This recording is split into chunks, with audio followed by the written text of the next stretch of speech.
Does he look like a penguin in it, or have they just done something weird? He looks like the character. So he looks very aged and old and kind of like creepy looking. Like you would never associate him with Colin Farrell. It's just unbelievable. Like it looks like a different human being. So okay, now I'm curious. Now you got me curious. You guys are professional murderers. You're coming for your blood. Remember, boys, be nice.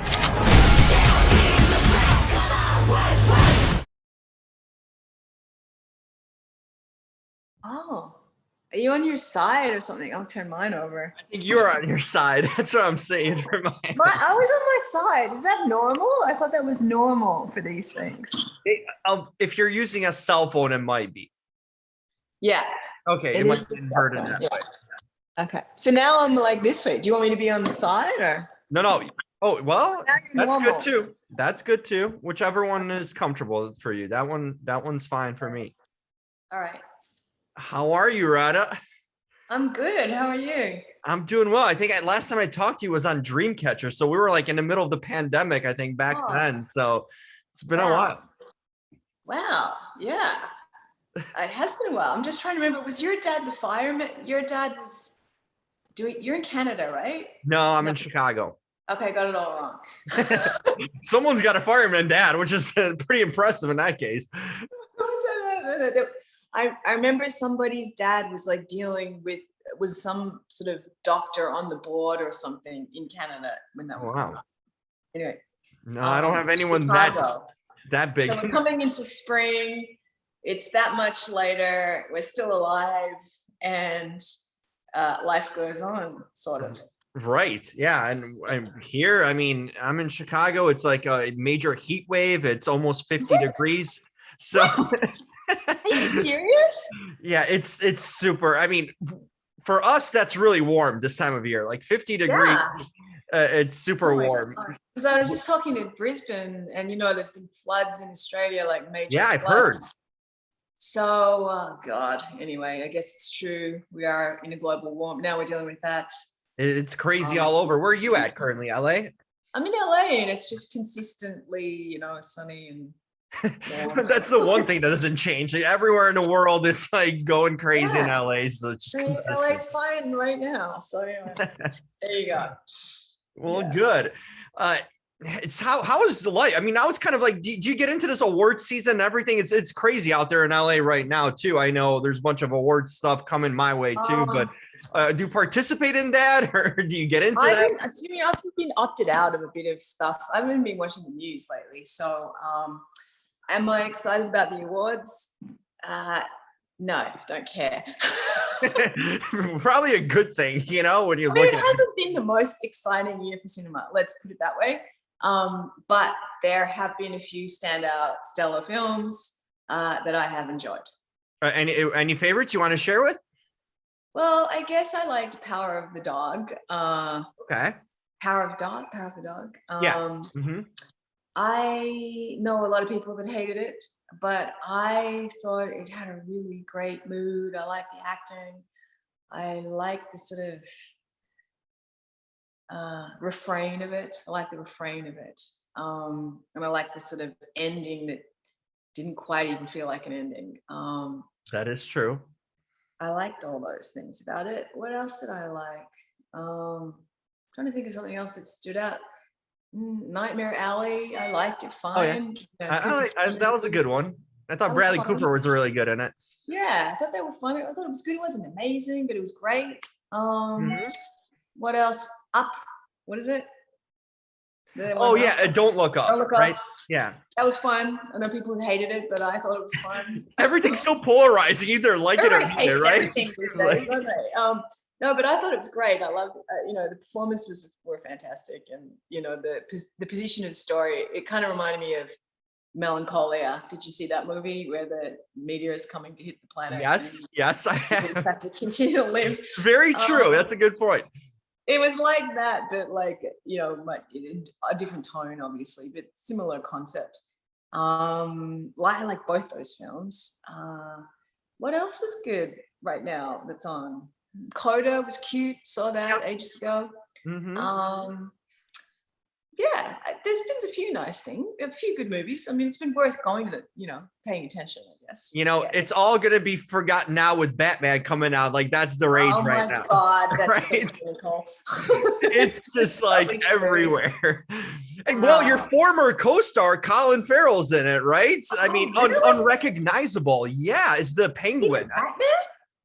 He's not Batman. Robert Pattinson's Batman, but he plays his villain, Penguin. And Colin is unrecognizable. Like I'm telling you, you would never find out that it's him if you just look at the picture still. It's so many prosthetics and so many things in it. I think I just saw him in an interview saying like 3 hours daily he would have to go into like prosthetics and makeup. So all right. Does he look like a penguin in it, or are they just done something weird? He looks like the character. So he looks very aged and old and kind of like creepy looking. Like you would never associate him with Colin Farrell. It's just unbelievable. Like it looks like a different human being. So okay, now I'm curious. Now you got me curious. Yep. Okay, well that'll be fun. There you go. So there's always something going on. Oh, I think I might be able to pull up a picture. I don't know if you can see it here. This is Colin as the Penguin. Oh God. Right? They did Why some not work. just cast somebody else? Hey, you went through it, so Actually, it's much more exciting when you see that kind of transformation. I know there's been so many roles that's happened too. Charlize Theron did that too, and then when she was playing, like in the last couple of years ago, I forgot the name of the movie where she played Megyn Kelly. But yeah, it's crazy. I mean, would you ever do something like that? I'm kind of curious to go through this like vast transformation. I would love to. Like I recently played in a film where my character has an arc into her 70s, starting off younger than like and then I wanted to do the 70s thing, and they're like, oh, we just don't have the budget for it. They need you. I'm getting a message. They need you to log on for the next one. I'm on the next one, right? Yeah, you just started the next one. Can so you text I think them and tell them I'm on? Let's see. I don't have anyone on the chat, but you should be good for another 10 minutes with me. So maybe they tell them I'm on the next one. they didn't trust you to get it on by yourself or something. I don't know. Hang on. And now they're calling. Pick it up. I'm on the next. I don't want to pick it up. I'm on the next one. I'm on it. I think. A simple text might do it. Okay. How many next ones? Oh, well, you know what? I gotta. That's funny. You are the next one. Yeah, right? Because I got a message saying we're running 10 minutes behind. So maybe you were supposed to be on another one. I don't know, but originally this was our time. So are you Jim Alexander? I am.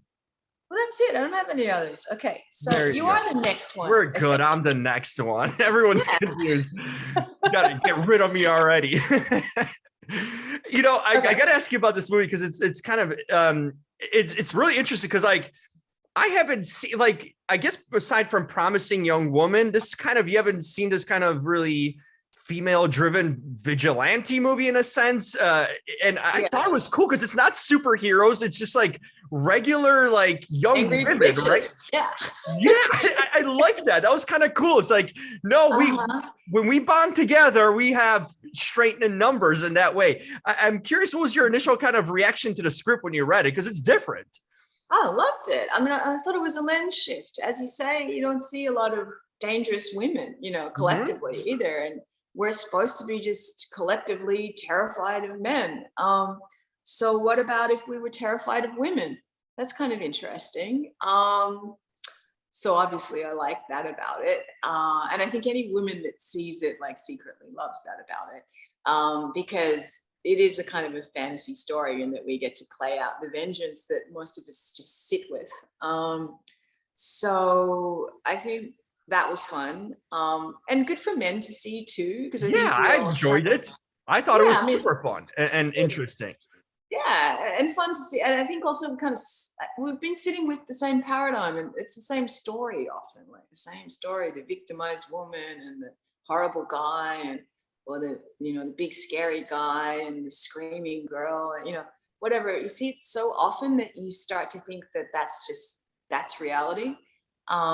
and obviously we're collectively creating reality. So to see an alternative story, I think, is reassuring and maybe even inspiring. Hopefully not inspiring people to violence, but certainly inspiring women to see themselves as empowered in the world. I think that would be a positive effect. I think so. But it was fun. I mean, also fun to do something that's irreverent. I mean, the movie's sort of low budget enough to be completely experimental. And that was certainly the energy on set. So yeah, the crew was like a diverse set of characters, some transgender, some had changed gender. So that was all kind of interesting for us to process, like, you don't say he, you know, things, you don't say she, like things that people culturally, collectively, we've been catching up to. That was interesting. What else was cool about it? I think we collectively created a tone that was original and that was sort of helmed by the director and contained by the director. But it was an experiment figuring out how much of a cartoon is this? How straight is it? At what time is it straight? At what time is it over the top? Like, that was a fun kind of experiment. And to be perfectly honest, I got to do the dream scene where I get to go down in a blaze of glory, high noon shootout. You really did, yeah. I mean, I would have liked to do that in a bigger budget movie with like more camera setups and stuff, but still, I got to do that. So with Luke, I mean, yeah, with Luke right there by your side, literally, right? With an Aussie cowboy, like, and yeah. That was cool too. Like in the middle of Oklahoma, there's this Australian guy, so it was nice just to have the camaraderie there. And the town itself was, you know, a historical little town. There was one of the top fiddler players in the world who fiddled there. Wow. Like amazing music. And there were cowboy boots that are made for, like, you know, country western stars that get made in somebody's workshop there, like little pieces of art, these cowboy Interesting. boots. Yeah, in the middle of nowhere. So that was all very Americana, and that was fun to kind of be part of. Whose idea was the accent? Because I mean, that was like, I couldn't believe the words coming out of your mouth. I don't think I've seen that with you. Oh, yeah. Well, no, they offered me the part. I was in the middle of doing something else, something completely different. And they were like, can you come here like tomorrow, basically, and do this? And it worked with the schedules of the projects. So I was like, Holly Hunter. I was thinking about, I was like, what's the accent? And for some reason I had her in my mind. I kind of felt like, you know, it couldn't just be your typical mid-Atlantic for this role. Yeah. So it's just something I pulled out of my head, inspired by, you know, things I'd seen. Yeah. I thought you did well. I was caught by surprise, but I was like, okay, let's go with it. Well, that was the thing. The thing about the movie was it gave everybody an opportunity to experiment and play and try something on, you know. So that was my experiment. Yeah. What sort of scripts and roles are you attracted to now? I mean, you've done so many different genres and roles. I mean, is there something you like to do that you haven't done yet? Or what sort of things? I'm about to do it. Can you share anything about it? I'm going to play the bad guy. I'm going to be really bad and dangerous.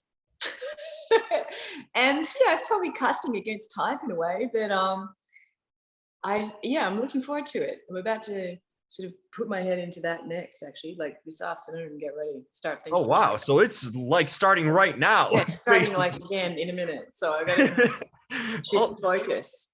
That's awesome. Are you taking any time off, or like are you going on any vacations? Anything are you just working nonstop? Oh yeah, there's plenty of time. I was in Australia for a year. I did a couple of projects there and was working on some personal real estate something or other that I was doing. Oh, cool. But yeah, there's time off and there's time on. I like that. I don't like things to go on for too long. I like it just a quick in and out kind of thing. Because it's so immersive when you're in, you know, I like to be completely there. But it's not really,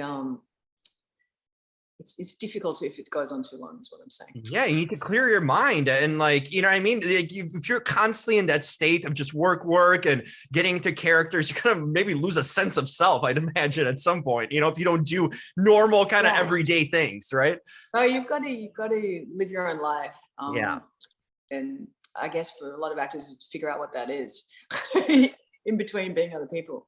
Seriously, But that's kind of yeah, difficult. no, it's good. It's good to have your own thoughts, because it is, you basically, when you're working, if it's a compelling thing, you're on set in the character, and then you're at home preparing to be the character the next day. So it doesn't really stop until it's over. And sometimes it takes. I remember I played one character. She had these long red fingernails. Not red, orange. She had like 70s orange fingernails, and 70s wigs and all this stuff. And the fingernails stayed on after the movie was finished for like an extra week or something. And it was just actually when they came off that I was like completely free of it. But that sounds dangerous. They're dangerous, right? I mean, yeah. Anyway. I love that good to talk to you. I guess you're the one they were texting about. I guess. I mean, either for a good reason or bad, but I'll take it. Get on that Zoom. I mean, yeah, it'd be better in person, obviously, but hopefully we'll get to that soon. I think things are starting to like finally come back to a normal we haven't had for a while. Feels like it. Yeah. Before the next thing. Exactly. Whatever that is. I mean, this world's insane, at a point I've been talking to everyone through Zoom. I actually spoke to a psychic recently. So really? That was, yeah. Did your hand up? Here's my hand. No, it was just one of those, like, she looks at me and she gets a serious look and starts saying things about me. I'm like, wow, some of this sounds true, Well, how did she look when she was looking at you? Just like it was very intense and focused, just having conversation, starts like talking like about me. Or did she look into the lens, or did she look at you? Well, yeah, she was just kind of focusing at me, not like moving to the lens, just like very focused, and it just starts like going off on a tangent about things, and I was like, whoa, okay. Apparently I'm going to find a woman of my life, which I haven't for 5 years already. So I don't know if that's going to happen, but if it does, wow, she's good at her thing. Right. She said, she's like, hey, you're going to have a beautiful baby boy and invite me to the wedding. I'm like, I'll be lucky if I get through like a second date on most cases these days with like dating, much less like, oh, come on. I know I'm being cynical about it, but still. Yeah, no. So she can see what's happening. She can see the positive future. I kid you not. I talked to her like it was like in December before Christmas. She said that look out for Russia because there's going to be problems with Russia. I kid you not. I don't know that she like really is into the news and knew it in advance, but she said that to me, and I was like, wow, that's pretty scary, Gee, okay. Yeah, well, apparently. I hope she's predicting a good conclusion there. Well, she said like the world's going to be in turmoil for the next 12 years. So we're as a society going to change in a lot of ways. I'm like, oh, great. No! Another 12 years of this mess. Yeah. No. What does that mean individually? I think, oh God, it's really just smiling in the face of adversity these days and cherishing the friendships that you have, because seriously, the simple things, right? Seems like completely unpredictable. I know. Yeah. So it's just like, I don't know. We are entering another phase apparently in our civilization, because things are kind of like in the last few years they've been all over the place, like stuff we've never been used to or, seeing. I mean, heck, now it almost feels like, what's going on in Ukraine and Russia. It feels like we're back in like the 40s, too, with what happened. It's just bizarre time. Yeah. I don't know what to make of it. It sort of feels like you've really just got to be in your own bubble and be aware of what's going on around you, but not let it penetrate your bubble. Because if it could destroy. If we're all freaked out, we're just going to create more chaos. So even though it's chaotic, you got to sort of stay in your own headspace. It's keeping calm and kind of the perspective of, what's in control of you, right? What you can control of your own situation. I think that's how it starts, and then that's how it starts. It goes from there. And that does affect the people around you, and it has a ripple effect, I'm sure. Yeah. Before I let you go, I got to do this. So I got this book of useless information. Everyone I've been talking to, like on these Zooms interviews, we've been playing around with this book. It's got like craziest facts, apparently, like true facts.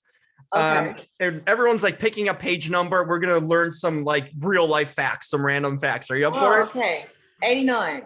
Okay, 89. I don't think we've had that one. Okay. Feeling saucy is the like the theme of it. So okay, there we go. Salt is one of the few spices that it is all taste and no smell. Huh, interesting. Yeah, you can't smell salt. Really. Yeah. Can't smell salt. Yeah. Huh. But you can. At the ocean, you can smell salt. True. I beg to differ. Okay. Yeah, but okay. mostly not. I guess, okay, only 5% of salt produced ends up on the dinner table. The rest is used for packed meat, building roads, feeding livestock, and manufacturing glass and soap. Wow. Glass and soap. I don't even know. That is interesting. Well, I guess that's good if we don't consume more than 5%. Sure. Okay, so we use salt a lot more than we realize. Yeah, that's insane. And salt used to be currency. Does it say that? No. Well, look at that. Maybe you should add to this book in that case. I got more to say about salt. Okay. It used to be currency at one point because you needed it to preserve food back in the day. So it was linked to survival. Wow. See, they didn't know that. And then the number 57 on the Heinz ketchup bottle represents the number of varieties of pickles the company once had. Wow. I did not know that.